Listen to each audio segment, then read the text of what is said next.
But anyway, we've gone up to Labrador. Where are you? Let's see, where were you before you? We'd gone through Amtrak school at Camden, Let- Delmar, California. Before you go there, let me ask, why did you choose Amtrak? The main thing to get away from Arkansas. It had neither one of us ever seen an Amtrak. We'd just seen pictures of during the war, the newsreels and stuff. And you decided you weren't going to Argentina. No, we weren't going to Argentina, so we happened to see it was Amtrak maintenance school, so we put in for that. Got it. Well, Ed Fristock, that staff sergeant, and Lieutenant Paul Stone had built a radar during World War II. Really? They were the ones that took us to the train station in Camden that night, put us on the train. Camden, New Jersey. Camden, Arkansas. Oh, I don't know that one. So we went out to Arkansas and went through school.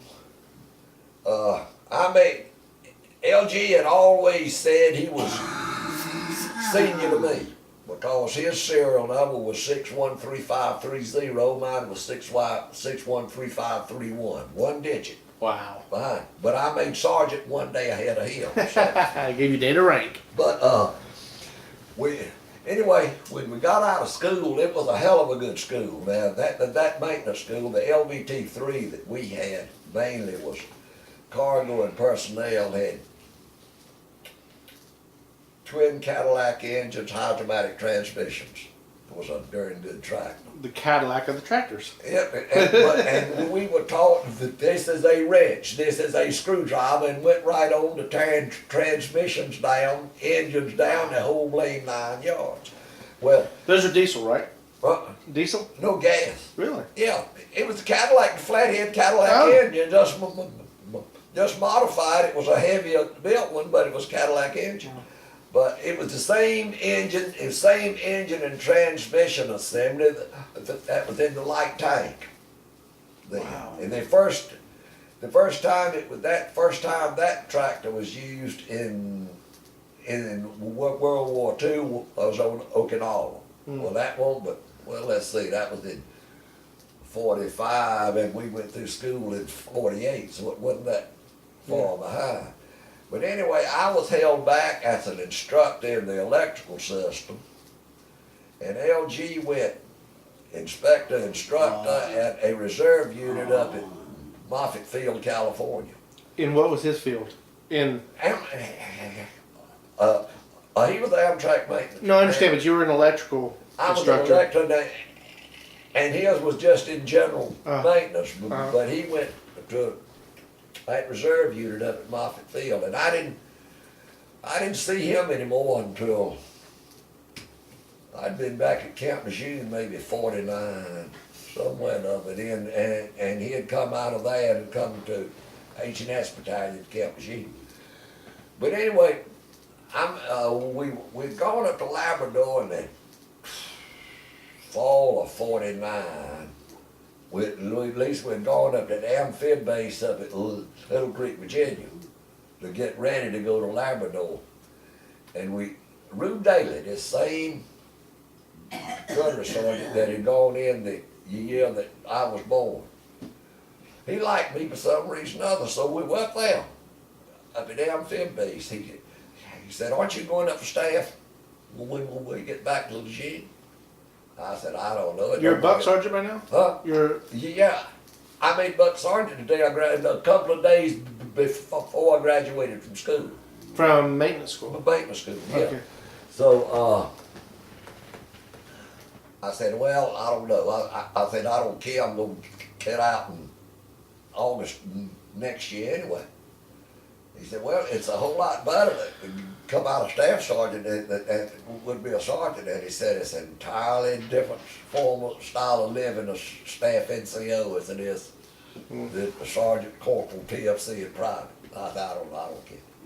But anyway, we sailed out of amphib base one afternoon, and the next morning we were out there getting into the North Atlantic. Rube came down there and found me. I was down below in the berth in there. He said, "Come on." We went up in one of the gun tubs up one of the forward gun tubs. We were on LST then. Had a couple scratch pads. He said, throw me a formal and an informal guard mount. I said, Lord.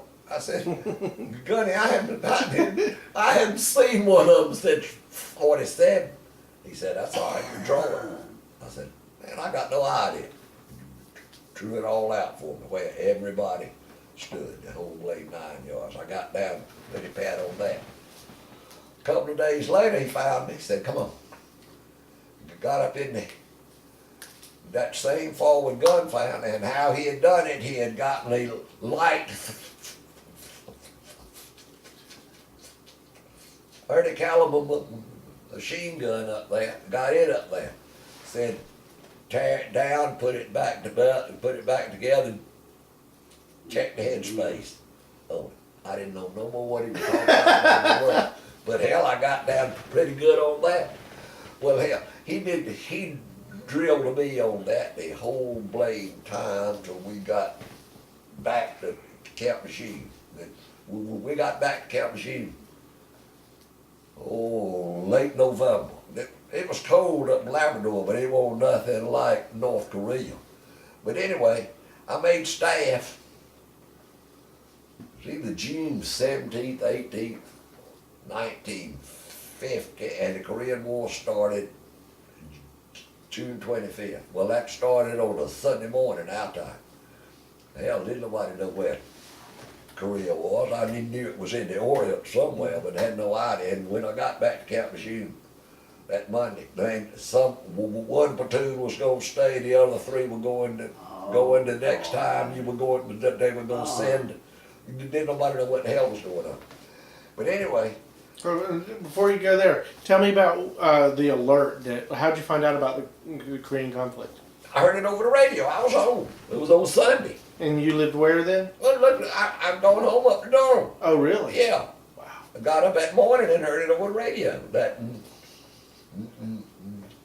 North Korea had invaded South Korea. Okay, now let me kind of sidetrack here. So while you're in the Marines, what is Gang Gang still working? Yeah, Gang Gang was still working. Now because at some point we have to go back to the steel busting. Yeah, all right, but he was he was ABC chief then. He was still working. Okay, well, I'd gone home. But anyway, when I came to Camp Machine, I'll get back up just a little bit. I catch the bus on Friday afternoon, come home. Mom and Daddy would take me back to Raleigh Sunday afternoon to catch the bus and go back to Camp Machine. Well, did you have to travel in uniform? no, civilian clothes. But anyway, when I got to Camp Machine, I caught the late bus, and they'd take you up to the traffic circle and Camp Machine, and you had to either thumb or walk to Courthouse Bay. And as well as I remember, it was about 10 or 12 miles. Well, I walked it many a damn Sunday night. But anyway, Wow. no, not too many Sunday nights. But anyway, Enough to remember it. I came home one Saturday, one Friday night. He said, how'd you like to have a car? I said, I wouldn't mind having one a bit if I could get a good used one. He said, no, I don't mean a used car. I mean a brand splinter new one. I said, that sounds pretty good. He said, what kind of car would you like? I said, a Ford. He said, what kind of engine? I said, a 6-cylinder would be all right. He said, no, don't mess with no 6-cylinder, get an 8-cylinder. He said, come on, I'll carry you to town tomorrow morning. We'll go by Alexander Ford. Well, we'll go by the bank, talk to Mr. Charles Miller, that whatever bank it was in Durham. But anyway, we'll go in there and talk to him. So the banks weren't on Saturdays then till noon. Really? So I went with him when we went up to the bank and talked to Mr. Miller. He said, go on down there to Alexander and see what you can find out about a car and come back. So I went down there to talk to him at Alexander Ford, and I wanted a black one, but I couldn't get one. Cars were still scarce then. You had to put your order in because they didn't have them on the lot. So the only color I could get was a metallic blue. I said, okay, that's fine. figured up the price and everything on it. We went back to the bank and talked to Mr. Muller. I was a buck sergeant making $90 a month. The best thing you could do on a payment was $70 a month car payments for 2 years. Okay, that'll be all right. So anyway, I was in the squad bay one night and the charge of quarters, and the charge of quarters hollered for me. Said, "You want it on telephone?" Then the guy, and it was dead. And he said, "Oh, your car's in." That was about on Wednesday or something. Man, that was the longest time. On Friday, but I went down and got it. Carried it down the next morning, got it. Oh, was she pretty? Yeah, it was pretty. Signed my papers and everything. No, I have a couple questions. What kind of engine was it? It was a. They didn't have but one damn engine. They either had a 6-cylinder or a V8. One of them. Right. What was it? A Ford, Chevy? Ford. The only accessories was a heat on the radio, not another damn thing. Did you have a heater in the radio? Heat on the radio. And Harold got it with Harold. I went over to Harold that afternoon after I got it. Said, "Come on, got something to show you." So Harold, he said, "Come on, we'll go up to Matthews Body Shop, Bud Matthews." He's still there. Yeah, well, I think Bud's son runs. Well, I mean, maybe Bud's grandson. Yeah. Got in there, and Harold and Bud were good friends. He said, "I want a muffler for this." Bud took a piece of 16-gauge steel, rolled it out. I remember it. The dimensions just as well as I could, 5 inches in diameter and 29 inches long. Not a damn thing in it, nothing. It was just one big echo chamber. Now you talk about something that was tall. Harold, I at the Wake Forest one Sunday morning, coming back and was slowed down for the East River Bridge where 98 goes into Wake Forest. Harold said he's counting the bags of cement. In the bridge. Oh, it keeps me another fruit here. Wow. And then a 5. Well, what after you rolled around? What did that come out to? That was it. 5 inches in diameter from the front to the back, and then put the end cap, and then put the end caps on it, and the pipe going into the exhaust. Was it true dual from the manifold all the way back? Huh? It was 2 pipes from the manifold back? No, just one. It came back into one. Split? But that's what it was. It was just on that one pipe. But it wasn't no gutted muffler. It just wasn't no muffler. It was just a damn big echo chamber. Sounds like that '78 Ford pickup you had. I remember the second year I had it. At the union, you had to go get them inspected every year to keep the base tags on it. I'd go over nowhere the main side to get it inspected. Hell no, man, I can't inspect this like it is. Daddy, What? one of my lights are on. Good. Well, which one? The left one or the right? The left one. Okay, well, that one will burn just about a half hour, and then it'll quit, and the other one will come up. But anyway, there was a gunnery sergeant in Armored Amtrak that had a 50 forward. He had just bought it. I got back out there and I asked him, I said, "I want to borrow your muffler." He said, "All right, what do you want with it?" I said, "I got to get my damn car inspected." He said, "Get you a couple of wrenches and take it off." So that's what I did. I took the muffler off his car, put it on mine, went on over and got it inspected, came on back. But anyway. Hold on, let's go back. So now you're driving home on the weekends. Yeah, driving home on the weekend. And did you live on base? Yeah, we lived in the barracks, squad bay. Squad bay? Yeah, now, as a gunny, staff. Right? Staff. A staff sergeant. Well, you had your own. I was on staff then. I was a buck sergeant. Yeah. But staff. But there would be 2. There would be 4 staff sergeants, 2 in each room with an adjoining bath. Mm-hmm. Tech sergeant, master sergeants had the private bath, private rooms, the whole damn 9 yards. But anyway, so let's go back. So now you got the car, and you don't take the bus home, and now you're there and Korean War. Yeah. Well, I got back to Camp Lejeune and it didn't nobody know what in the hell was going on. One thing you'd hear one day, you'd hear something next day. But I guess it was mid-August.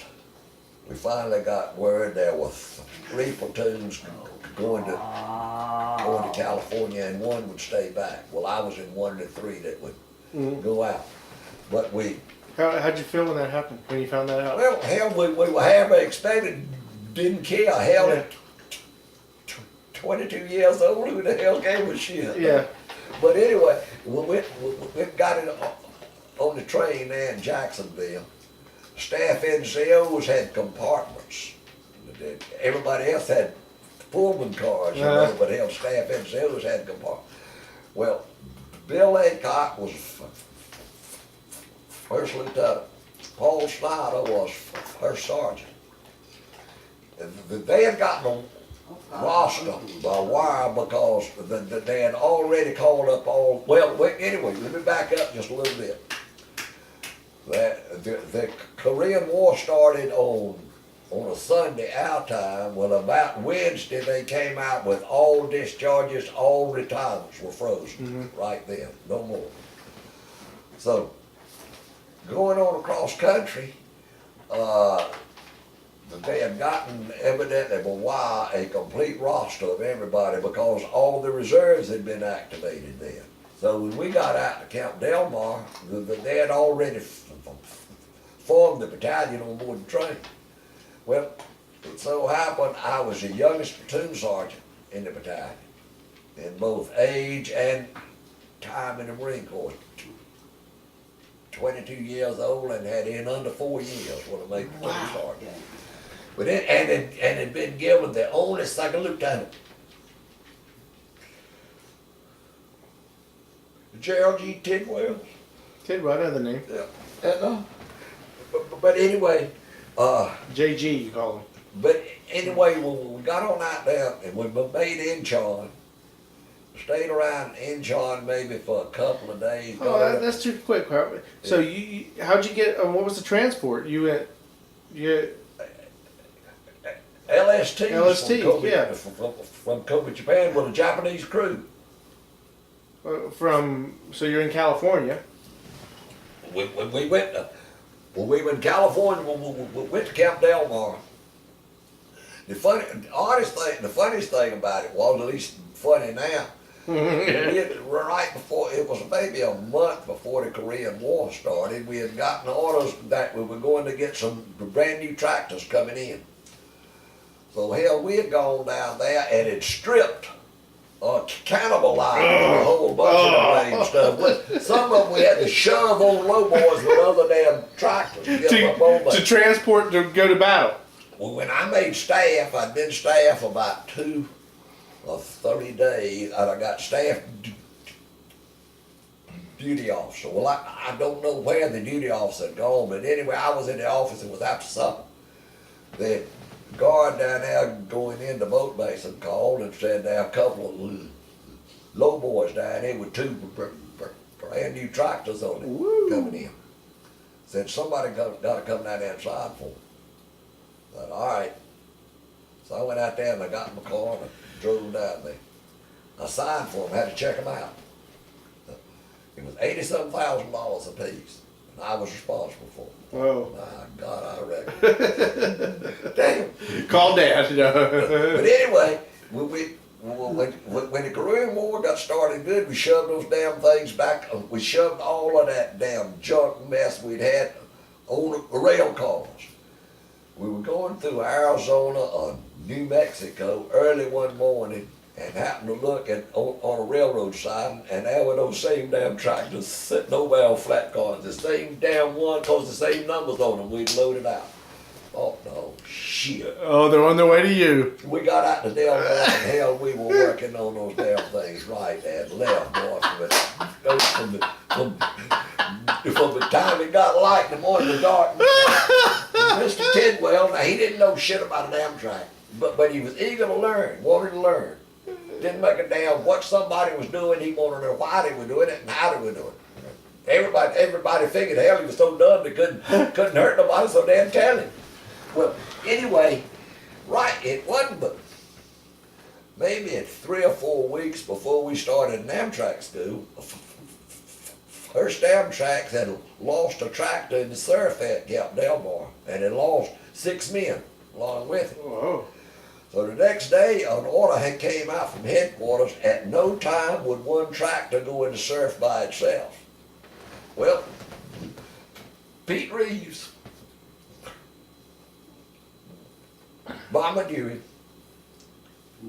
he was one of the PFCs. In fact, right before the Korean War started, it was maybe in April or May one, he told me he was putting in for Charlotte. His home was in Fayetteville. Well, Pete and I were the only 2 junior Marines that had an automobile at Courthouse Bay. Pete had a 49 Chevrolet, I had that 49 Ford. And he and I would run together every Friday afternoon from back gate at Camp Shoe up to Kenansville. He would split off and go straight to Fayetteville. I'd split off and go at 50.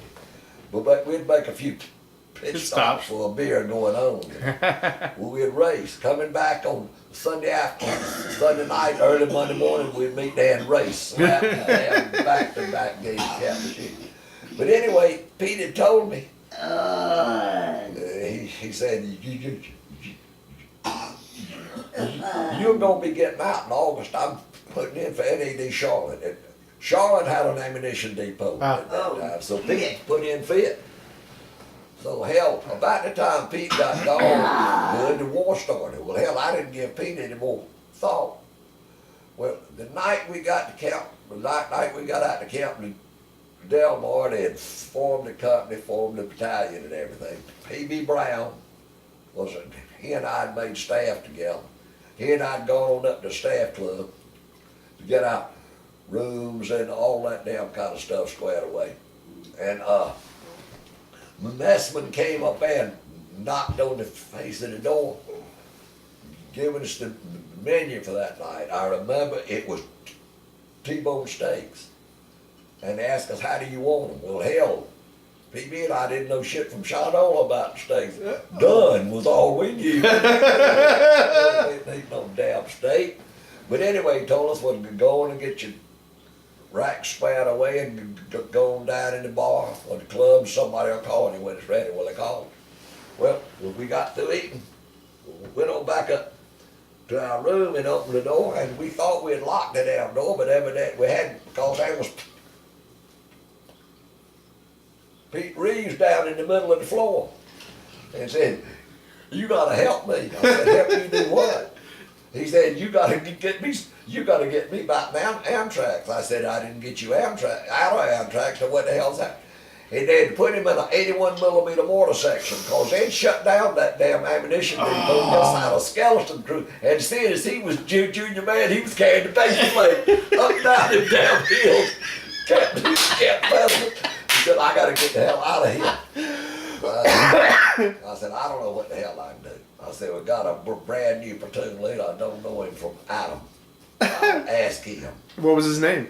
Gerald G. Tidwell. Oh, there we go. So I went to him the following morning and said, Mr. Tidwell, I said, I've got a good tractor man. He's in a mortar section. Told him what 5th Marines, 1st Marines had the battalion, the company, the whole damn 9 yards written down. I said, now he's a damn good tractor man, but he's wild as hell. I said, I'd like to get him, if I could. I said, all right, I'll go talk to Captain Hamlet, see what I can do. Hamlet was a reserve, but he was one hell of a good damn fellow. But anyway, when we had a formation at 1600 that afternoon, having looked down the street, here comes somebody with a sea bag on his shoulder, whole thing as he was teeth with Pete. It'd been transferred. Oh my God. It wasn't but a couple of days later. All platoon sergeants had to stay and go back to the office after the 0800 formation. When it was about 0900, we got back down the boat basin. Got down there, and there's something I had to tell Mr. Tidwell. I couldn't find Mr. Tidwell. He wanted to be seen anywhere. Started hunting around, I was missing one tractor. I was missing Pete Reeves. Oh. Oh, shit. Mhm. So I found Pop Fuller, he was a buck sergeant. I said, Pop, where is Mr. Tidwell? He said, he and Reeves have gone off in a tractor. Oh, shit. Just about time for lunch, happened to look up, and here comes the tractor up the beach with the seaweed hanging off the side of it. The only thing I couldn't chew Mr. Tidwell out, I chewed Pete out. I said, damn it, you knew better. You knew you weren't supposed to get the damn sheriff by yourself. Mr. Tidwell said, Sergeant, said, it's all my fault. He said, I told Reeves to do it. He said, if anybody needs his ass chewing out, it's me. But he said, it won't happen anymore. Don't worry about it. I said, good enough. But my Lord, he and I got along together. This Tidwell or all of them? Tidwell, the whole damn, well, I had enough Well, sense. you're his platoon sergeant now. Yeah, I was platoon sergeant. Oh, yeah. But I had enough sense, I designated authority. I had good section leaders, good crew chiefs, and good drivers. And a lieutenant who would listen And, to you. the lieutenant let me run the damn platoon. And the section leaders knew more about their tractors than I did. The crew chiefs knew more about their individual tractor than he did, and the drivers could tell it from the seat of their pants and the instruments what was going on. Wow. So that's the way we worked it. Well, no, and that's the way it's supposed to work, Yeah. Pop. Okay, so let's catch up with our story. So now we're at where are we? We're in. You haven't. We hadn't gone into Inchon yet. Okay, but no, you haven't left yet. You haven't left the States. Well, where we left the States, I guess we were maybe a half hour out of San Diego, Oh, and it came over the PA system that we were going to Kobe, Japan. oh, right. So the And your LSTs. no, we were on the APA then. The general, we were on the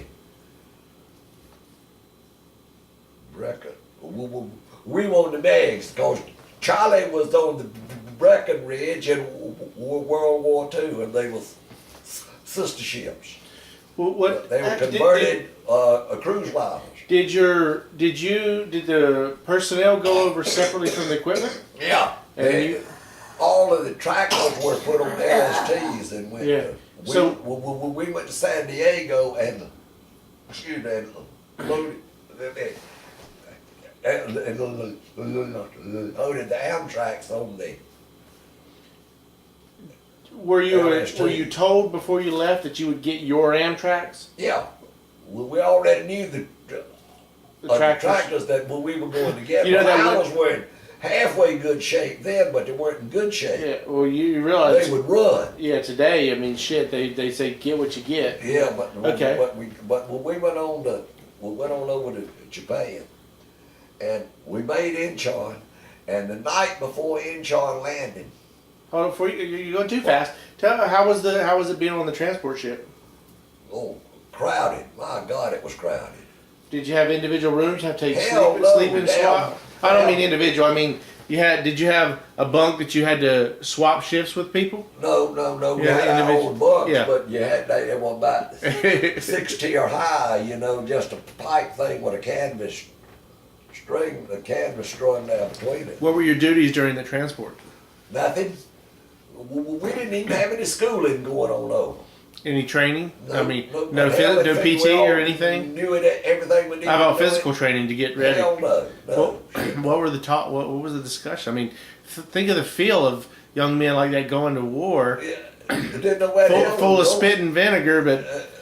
but you had to be worried about stuff. No, hell, at 22 years old, you think I gave a shit about that damn thing? Hell no. Yeah, no internet, no CNN, no No, Fox no. News. Well, so I mean, what was your day on the transport? Nothing. Just hanging around. Playing cards? Going up topside, playing cards, playing poker, getting in the head, shooting crap, or something other, anything you wanted to shoot. And there was, I mean, no there wasn't the one in the crowd that said, "What happens if?" No. And Wow. when we got to Kobe, Japan, and we unloaded the tractors in and continued to work on them all the damn time. Good. Well, we'd been there about a week, and Captain Hamlet granted Liberty. I still got my little Liberty card in there, a little chip, granted Liberty. You still have that? Particular, it's always Oh in there my somewhere. God. But he granted us Liberty. When he and Pete took off together, he was a PFC and I was stamped at him, and I was just like that, you know. We got up in one of those goops with a rickshaw thing hooked with a bicycle, you know. Yeah. Pete and I, we figured we could lean back and make that goop come out of the train station over there. It'd be better than what's going on. Lean like that. There we go.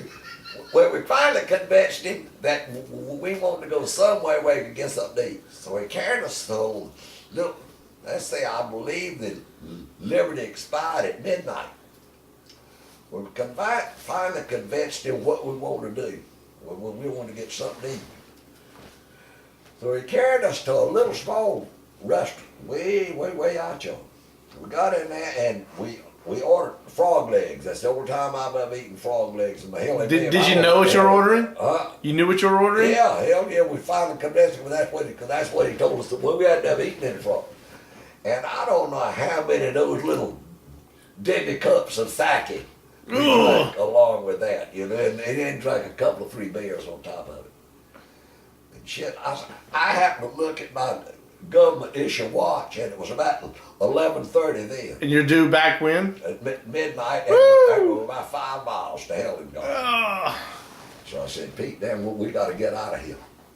And the best as I can remember, it cost us under $1 each. What the hell we had to eat.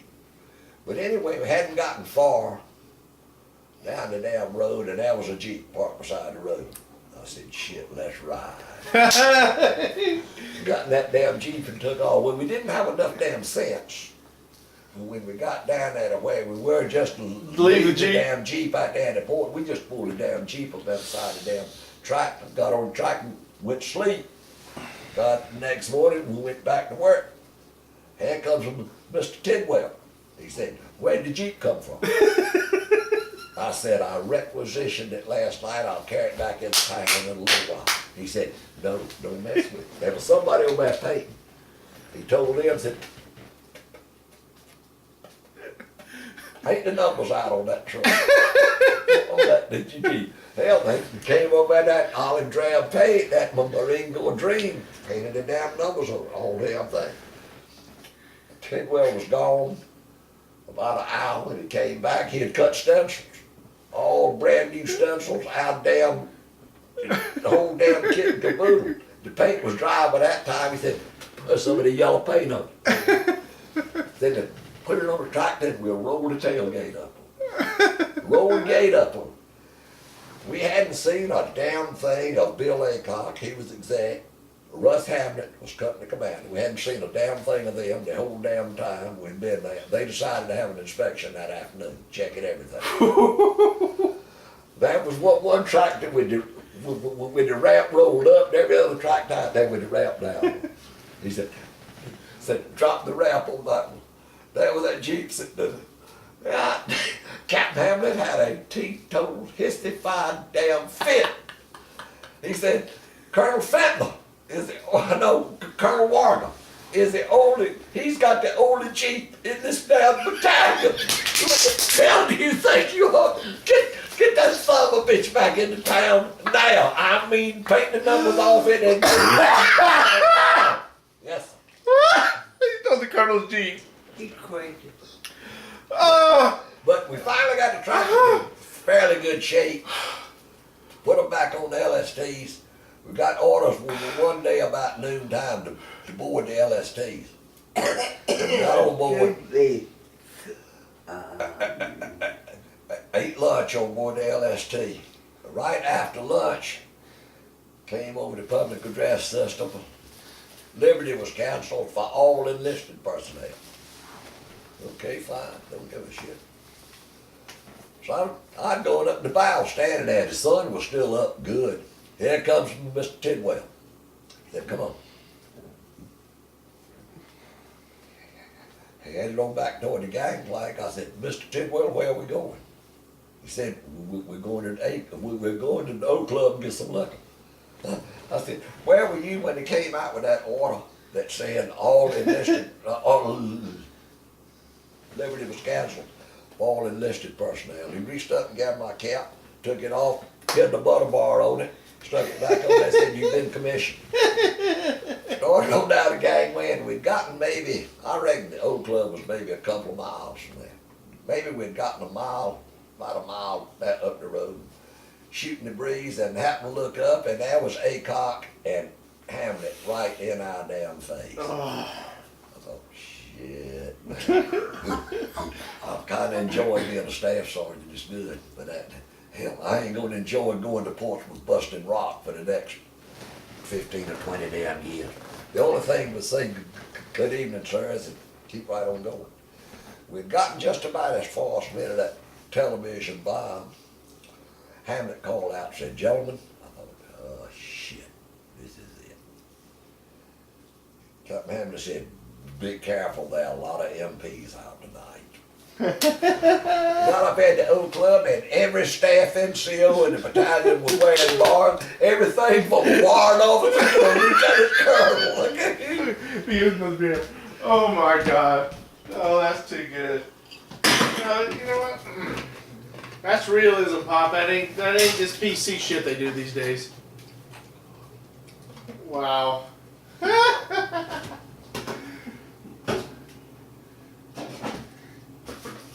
And it's only been how many years since I don't know this crap? Huh? It's only been how many years since I don't know this? Only 50. That was in 1950. Jesus Christ. Okay. But All right, let's roll. anyway, we got on up and we sailed sometime that night. The next morning when we got up, they told us that our destination was Incheon, Korea. So the night before we got to Incheon, it was kind of spitting rain and overcast. Once in a while the clouds would break through and you could see a star about a little bit of light. And I'd gone down on the tank deck and checked with the Marine that had the fire watch. Incheon's way south, if I recall. Incheon won't too far south of the 38th parallel. It won't too far on the ocean side on the Yellow Sea side from Seoul, from Gimpo. It won't but about 12 or 15 miles from Gimpo. Okay, I'm trying to picture Korea. Okay. But come on up through the berthing area. Everybody was either in the rack or either in the head shooting crap or playing poker, whatever. And I'd gone up on deck. It was halfway spitting rain. I was standing there. Somebody came up to me, maybe as far as near that corner. I was standing there. Figured him to be a master sergeant, an older master sergeant or whatever it was. He reached in his dungaree pocket and got out his pipe and tobacco pouch, lit it. I don't even remember if I spoke to him or not. But well, too many minutes, something out of the stars came out and there was just a little bit of light, and I saw something silver on his cap. Well, I knew good and well at that age he wasn't no first lieutenant or captain. So the only thing I could do was snap to and say, sorry, sir. And he returned my salute. And extended his hand and said, Puller, Louis B. Chesty Puller. Chesty Puller. Holy shit. And he asked me if that was my first landing. I told him it was. He said, are you scared? I said, I'm apprehensive, Major Colonel. I said, I just hope I don't screw up. He said, they didn't make you a staff sergeant and having any idea that you would screw up. Don't worry about that. But he started back. We started talking about it, and he started talking about the Banana Wars. Really? All the way up. And I I guess he and I stood there talking an hour and a half or 2 hours. Are you kidding, Dad? Yeah, and I just listened. He was talking.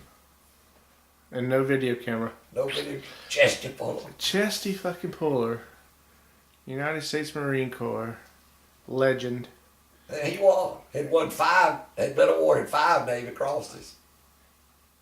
And everything he had to do after that was thanks to you. Yeah. But hell, he was one hell of a Marine. Oh, they call him the Marines Marine.